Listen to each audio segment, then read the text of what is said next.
what is it going to mean to have Dalen back under center all week long and for your starting against Temple? Well, it'd be nice to have a guy at least has 2 starts. Changing quarterbacks every week, but it's definitely going to be good to have Dalen back. We're super excited to have him back this week.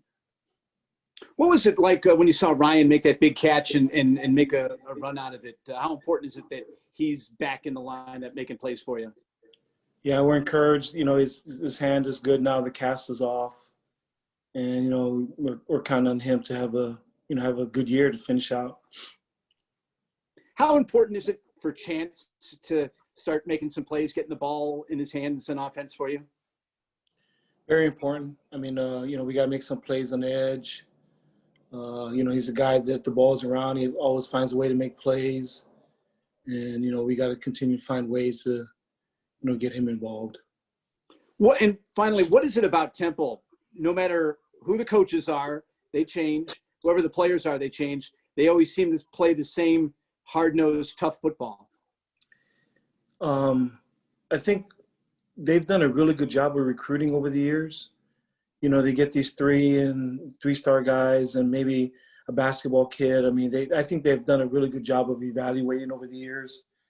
Somebody was telling us the number of guys in the league, it's pretty high, and so, they don't get 5-star guys, but do a great job of evaluating and developing. They're always tough, hard-nosed, physical, which obviously is a major concern for us, being that we're not a very physical team right now, knowing that Temple is always a physical team. This will be another tough challenge for us. Thanks, Coach. Good luck. Thanks, Scott. Randy Cross. You're on mute, Randy. Randy, you're mute. There we go. Thank you, Coach. Hey, when you look at the lines of scrimmage on both sides Saturday, for all the talks about the quarterback and injuries were a factor and ejections or whatever, but didn't it all come down to sort of that overall? I mean, for all the window dressing at the line of scrimmage, it seemed to be a pretty one-sided game. Yes. Yeah, we as it's been a big emphasis for us from the beginning. After the BYU game, first half of Tulane, I see that they won the line of scrimmage, and that's a big emphasis as we press forward. For this team, Temple, with the history you've had with them since you joined the American, how do you prepare these guys that haven't seen a Temple team? Hopefully we can just tell we've gotten out physical this year, and this team over the years is probably the most physical team in our league. The year we played in the conference championship, I mean, they not only beat us, but we lost a ton of guys from that game. I mean, they've always been a super, super physical team, and they're athletic. And so we know who they're going to be. They've always been the same as far as obviously got a new coach, and he's a good coach. But they've always been a physical, athletic group. They always play with the chip on their shoulder. Randy, I think they're a bunch of guys that have been overlooked recruiting-wise, and I've always been impressed with Temple. So it's not the kind of team you want to play after you get beat like that, but this is going to be a tough challenge for us. What sort of problems do they present from an offensive standpoint? Their offense against your defense. I mean, they've had a variety of kids over the last half dozen years or so, but I mean, big, strong-armed quarterbacks, good offensive line, good running backs. It seems like almost a pro-style setup.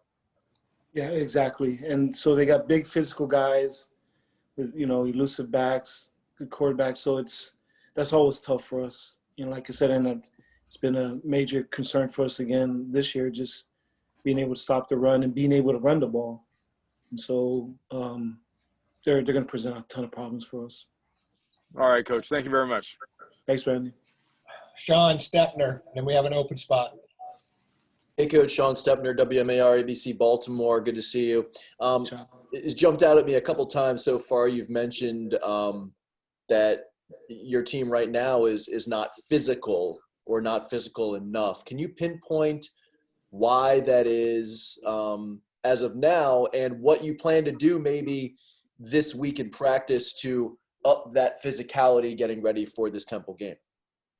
Yeah, we've tried to go against each other more, good on good, more physical work than we normally do during the season. We try to do it after the BYU game, try to do it after the Tulane game, and we just continue to stay the course. There's some young guys that haven't played and don't recognize how you have to play with leverage and pad level. I mean, we're always the smallest team. That hasn't changed. But service academy games, it always comes down to pad level because we're very similar. We play other people, obviously they're bigger than us, but if you're not lower than the service academy, another service academy team, it's tough. So, we'll continue to go back to our fundamentals, continue to work on that, trying to play lower, tight hands, continue to go against each other. That's all you can do. Our mantra has been, we're going to keep fighting. We're going to keep working. We got to coach better. Obviously that's been our message first and foremost to our team. Just look at ourselves first, the coaches, myself, the coordinators, the assistants, strength staff, just everybody. Players, look at our, how they're practicing, look at our drills, look how we're practicing. We're looking how we're meeting, is some stuff getting lost in translation in some of the Zoom meetings? Do we need to try to get in can we find some bigger rooms where we can meet in person? Just all those kinds of things. When you're not playing very well, you have to look at everything. And, we're trying everything right now, Sean. We're going to look at all that stuff to see, we got to get better. We're not a very good football team right now. We recognize it, but we're going to keep swinging. Well, one more for you, Coach. What's the spark going to be like? It's different not having Dalen, excuse me, and losing like that. What's that spark going to be like for the guys knowing that Dalen is back and leading the team against Temple? Well, I thought he's provided so much spark in the Tulane game. Just the way he came off and his mentality, the way he was taking charge. Obviously none of us liked the results of last week. So having him back, obviously our team knew that he wasn't playing last week. And so I think our guys would be excited to have him back. But all guys also recognize, as Randy said, it wasn't just, to put that all on Tigers, that's a false statement. We were getting pushed around on defense and they were pushing us around on offense. So we have to get better as a team. We got to coach better, got to play better. It's a program deal. It's not a quarterback situation, but having Dalen back, I know our guys will be excited. Bill Wagner. Hey, Coach. With regard to being pad ready and physical, it appeared that you turned the corner in the second half against Tulane because you were on both sides more physical. Were you surprised, disappointed to see a regression the following game? Oh, obviously you're both of those, yes. Definitely surprised and disappointed.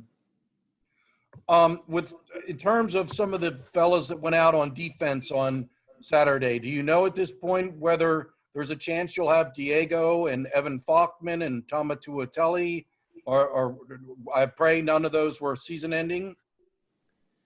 We don't know. I don't know. You're right. I hope none of them are season ending, but right now we don't know their status. And just as you look ahead, you think obviously 3 different quarterbacks in 3 games, you're not getting continuity. Is that kind of what you're looking forward to now moving forward, is having one guy become the guy, take charge of the offense going forward? Yes, it's a big part of it. But Randy, I thought, there's so many stuff. We got to get some continuity on offense. We got to get way better on offense. We got to get better, play at quarterback. But it's not like any position is playing well. The wideouts might be doing a decent job, but even with all that said, there's so much improvement everywhere that to put this on one person or to put this all on the players is wrong too. We got to coach better. We got to find a way to coach better, find a way where maybe, you know, the mistakes we have, why are we having them? Why are they some of the miscommunication stuff? You know, we can't put that on players. That's the big thing we're trying to figure out too. You know, we got to do a much better job of communicating, making sure that our guys know exactly what they're doing. And so we're looking at everything, how we meet, how we're practicing, you know, and so, but there's a lot to happen, and continuity is a big part of that, Wags. Yeah, that's what I was going to ask about the mistakes. I mean, you know, not trying to point out Bryce to share, but jumping off sides on 3rd and 1, you're about to convert and it sets you back. And there's been a lot of those little things that are just killing you. Can you kind of discuss that? Well, yeah, we just got to get better at that. I mean, we can't have that. You can't have penalties, which we had in the first couple of drives, and you know, we can't turn the ball over. We got to get some turnovers. We get a chance, but like I said, our guys recognize all that, and our theme is, hey, there's nothing we can do about the past. We're not playing very well. Well, when you're not playing well, it's not just playing, it's coaching too. So obviously we're not coaching very well. So we have to reprove, and our focus is to find a way to get this one. You know, not Air Force, not Tulane, not BYU. Just how do we find a way to get ready for Temple, and that's where all of our focus is at. Sean Pastor. Hi, Ken. I cover Temple for Owls Daily on the 247 network. You know, I'm curious, right? I'm sure you faced this situation before, but Coach Carey, Coach Knowles, as far as I can tell, they got no history against a triple option. So from your preparation side, does that impact anything? You know, does that really matter, right? They're going to go, I guess, to, right, whatever that playbook is against the option. Well, we're not playing very well right now, so I don't think, you know, it doesn't really matter. We just got to find a way to play better. But Coach Carey's a good football coach. I mean, and you know, they played really well on defense last year, and BYU didn't have any experience, or their coordinator didn't have any experience versus adoption, and they did fine. We just, yeah, our approach has been, we have to get better to even, you know, hopefully, you know, have a chance to win, because we know that Temple is going to be ready. It's first game.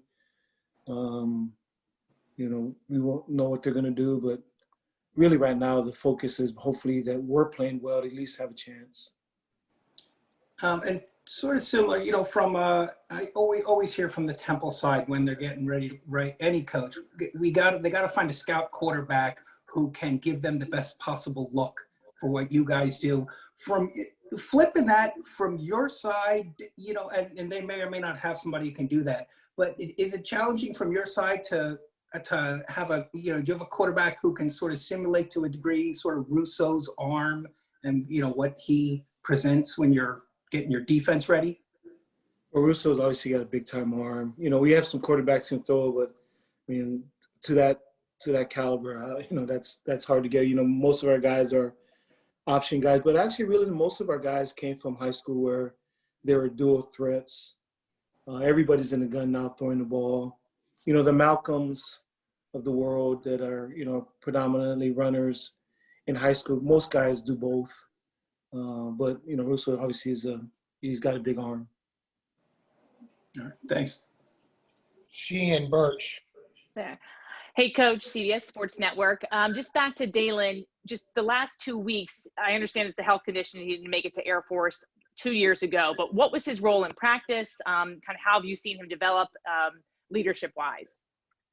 Well, it's very obviously disappointing for him not being able to play after such a great game, Tulane, but it was never a question for us. We were always going to protect him. And that's all, you know, we want to win football games in the worst way, but we're always going to protect people. And, you know, that's tough. I mean, you just got a guy that leaves you the fourth quarter victory and you're playing against, you know, one of your rivals and a guy that's playing phenomenal, you have to bench. But that was never going to happen.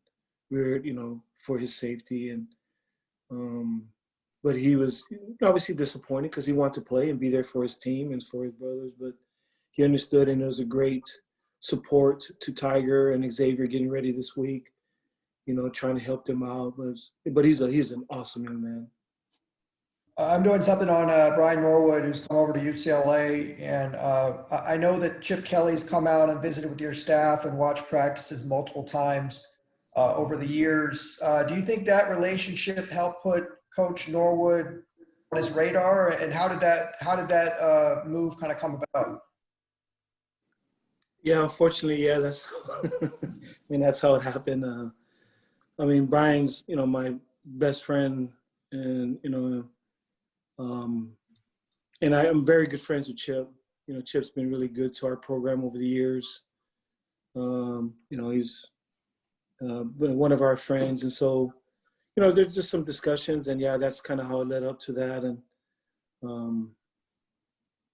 yeah, I mean, it's kind of I don't know how to put this. I'm happy for him, but it's it's obviously sad for us. We're happy to have Coach Adams, but that's how it happened.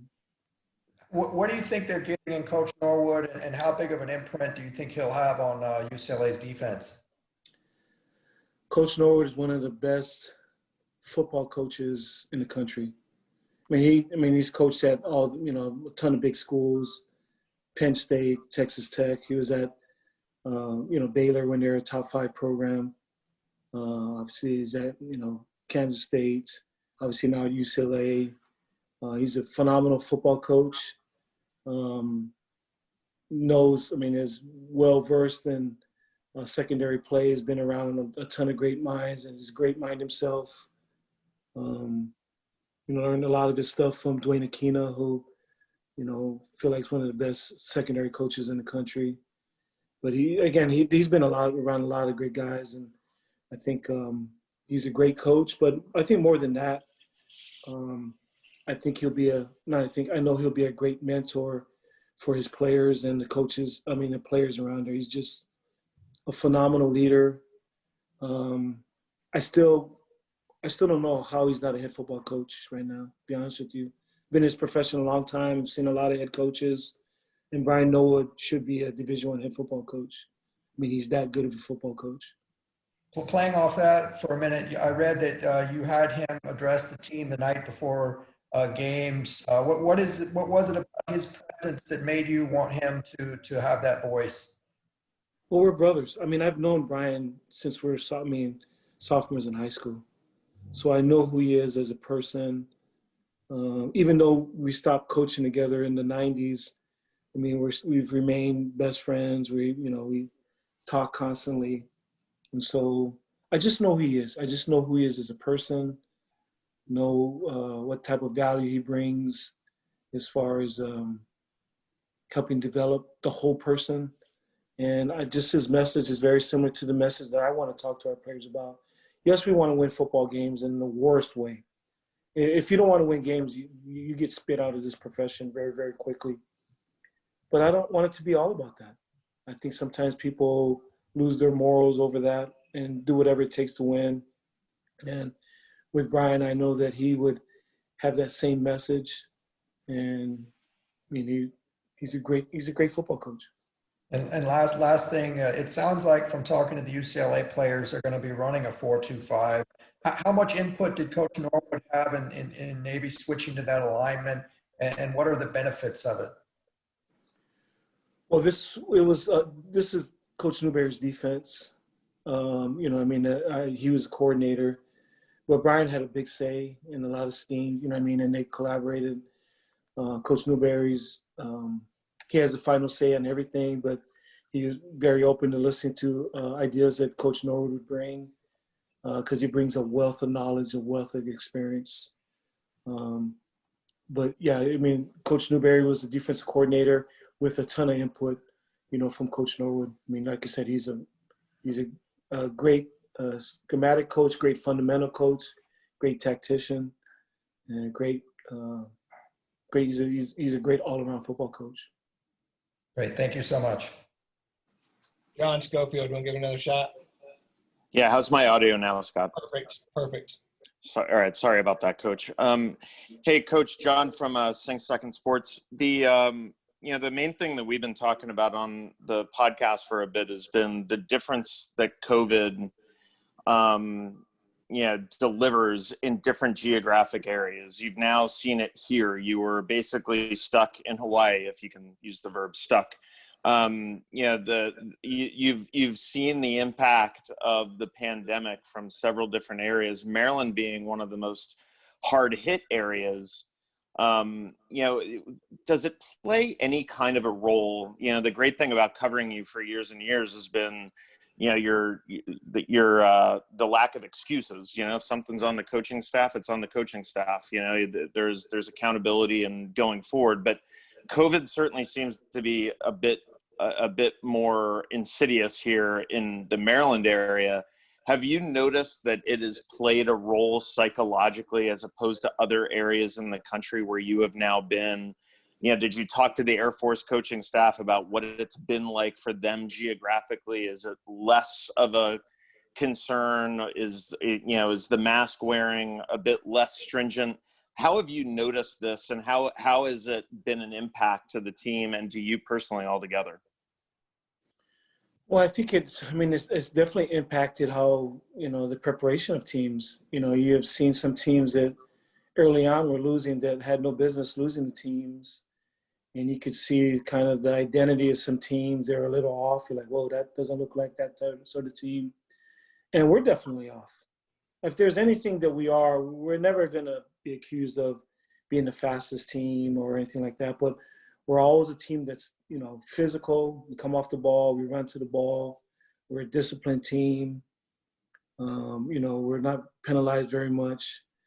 And so, the preparation, it is what it is. I knew it was going to be tough getting our team ready. But, there's a lot of teams that have been handcuffed in a lot of different ways. And you just have to make the best of it, John. It was, you play the hand that you're dealt. Because when you start playing, nobody cares.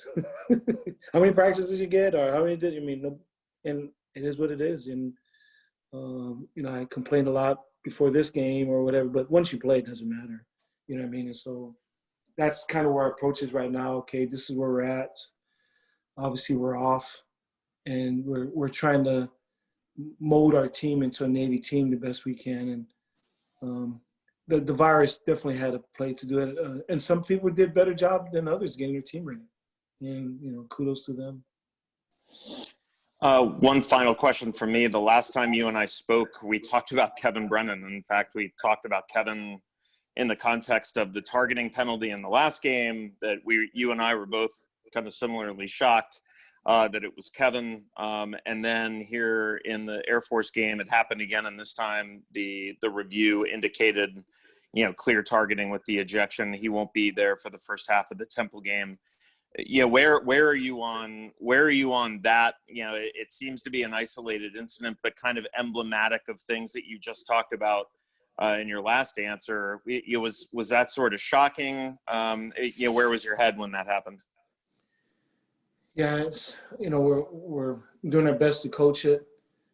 It's kind of one of those situations. It was a tough deal. The guy jumps, and, obviously, on the launch and stuff like that. But he's one of our best football players, a smart football player. It was kind of a bang-bang situation. But you continue to address it. That's all you can do. Continue to coach it up, continue, like I said, press forward, so it won't happen again and get our guys ready. But, that's all you can do is try to address it. Thanks, Coach. Thanks, John. Bill Wagner. Well, just last question for me, Coach. You had talked about Anthony Russo, the quarterback. Can you also maybe talk about the tailback, young kid who's pretty talented? He had a big freshman, I believe it was freshman season last year. It was. This is gonna be a tough game for us, man. Just the physical team that's got athletes. They can run the ball, so it's hard to load the box. Because they can throw it, and and then, like I said, they do so many different things as far as what they can do. They can run it, they can throw it. Their physicality really presents the most problems for us on both sides of the ball because we're not a very physical team right now. And so, trying to tackle this guy is going to have our hands full. we've struggled tackling all year. We got to improve on it. We're going to press forward to try to get better on it. But that's going to be a major concern this week. How tough is it being home, watching a game like Saturday and not being able to help your teammates? Oh, it was very tough, very tough. I've always wanted to be a part of a service academy game, actually being on the field playing. So I was looking forward to this game, but, things didn't work out that way, and it was tough. I definitely had the confidence in my teammates and my brothers, especially Tiger Goslin, to go out there and get a win, but just didn't work out that way. So what do you guys do now to put that in the rearview mirror and look forward to a real good Temple team back home in Annapolis? We do just that, put in our rearview mirror, put the hard hat back on, have a great week of practice, and go out there and execute come Saturday. What's the biggest advantage to you building on your game when you go into a game knowing that you're going to be the starting quarterback and you're going to get those more snaps? I just think it builds reassurance in practice. You're the guy. You're going to get the reps, and I think it just continues to build confidence in you and your teammates that you know what you're doing, and come Saturday, you're ready to go. We've talked a lot about the great receiving core you have. How great was it to see Mitchell make that big catch? Oh, I was so proud of Mitch. And then I saw after he made that cut, I was like, okay, Mitch, you're trying to get loose. So I was really proud of him for that. What is that like to have another weapon for you when you're looking downfield? The weapons we have, they're amazing in every way, and all of capable of making that big play. So it's just exciting, and I'm grateful to have those guys around me. What is it about Temple? Each year, no matter who their coach is, no matter what personnel they have always been a tough team, always a formidable team. They're tough. They're tough. From top to bottom, they're a tough-nosed team. They like to play physical football, and so do we. So it's always a good matchup when they come to town. And finally, the seasons are changing. Does that make it feel like it's really the hardcore football season for you now, as that things are getting a little cooler? Oh, yes, sir. When things start to get a little chilly, it's football time for sure. Good luck against the Owls. Thank you, sir. Sean Stepner. Hey, Dalen, I was just wondering, are you expecting to play next weekend? I mean, how is your injury, and what can you tell us, if anything, about your injury, and if you're expecting to play next weekend against Temple? I'm expecting to play. I'll be out there Saturday, 6 p.m. Eastern? Yes, sir. Anything else, Sean? Not right now. Thanks, Scott. Thanks, Dalen. Who's next? Open spot. Go ahead, Wags. Well, obviously it wasn't an injury. Do you feel like speaking any detail about why you didn't play at Air Force, Dalen? It was something that not a new development. Obviously, I didn't go to Air Force 2 years ago. And that's because the training staff recommended that I don't, due to some things I have in my medical history. It wasn't new, wasn't something that just came about, but that's the only game that it will affect me. So I'm back and ready to go. How tough was it to not be out there, leading the team, and then you have to watch from, I presume, where'd you watch the game, just out of curiosity, from your dorm room? I actually went to my sponsors, watched it over there, but it's very tough. That's a big game. It's the first leg of the CIC, and you want to be a part of that. It's special to just be on the field, but it is what it is. Couldn't be a part, but we're moving forward. With your return, do you feel good that the Navy can get the offense back on track? Obviously, so far it's been one half of football in 3 games for the offense. The other 5 halves are forgettable.